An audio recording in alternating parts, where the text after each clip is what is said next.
এই ভিডিওটা হচ্ছে ভাইফোঁটার দুদিন পরে, যেদিন আমি বাবার বাড়ির থেকে শ্বশুর বাড়িতে চলে আসব সেই দিনের ভিডিও।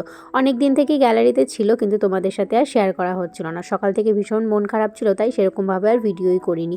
দুপুরবেলাতে মা আমার জন্য হচ্ছে মিষ্টি কুমড়ো ফুলের বড়া করছে, তো শুধু আমার জন্য না, আমরা বাড়ির সবাই খাবো। আর দেখতে দেখতে দেখো ট্রেনের সময়ও হয়ে আসছে। আমি রেডি হয়ে নিলাম, তারপর মাকে প্রণাম করে বেরিয়ে পড়লাম। বাবা হচ্ছে শুয়েছিল, তাই আর বাবাকে জাগাইনি। আর এখন নিচে চলে এসেছি, ভাই আমাকে স্টেশনে রাখতে যাবে আর মা একটু দোকানে বসবে ভাই আসা পর্যন্ত। ভাই এখন বাইকে করে আমাকে স্টেশনে নিয়ে যাচ্ছে। আর স্টেশনে যখনই যাই, এই যে রেলগেটটা পড়ে যাবে, একটা ট্রেন আসবে, তারপরেই আমরা যেতে পারবো। আর এদিকে টিকিট কেটে এখন চলে এসেছি একদম প্ল্যাটফর্মে। আর ট্রেনও চলে এসেছে, ভাই আমাকে ট্রেনে তুলে দিল। আর ভাই তারপর চলে গেছে। আমি ট্রেনে না এবার সিটও পেয়ে গেছি। আর ট্রেনে যেতে যেতে দেখো চাঁদটা কি সুন্দর দেখা যাচ্ছে। ট্রেন থেকে নেমে পড়েছি, ওই 4 ঘন্টা লেগেছে প্রায় আসতে। আর এদিকে দেখো ও চলে এসেছে আমাকে নিতে। তারপর যখন আমরা স্টেশন থেকে বাড়ি যাচ্ছি, এই প্রথম আমি মশাল মিছিল দেখলাম।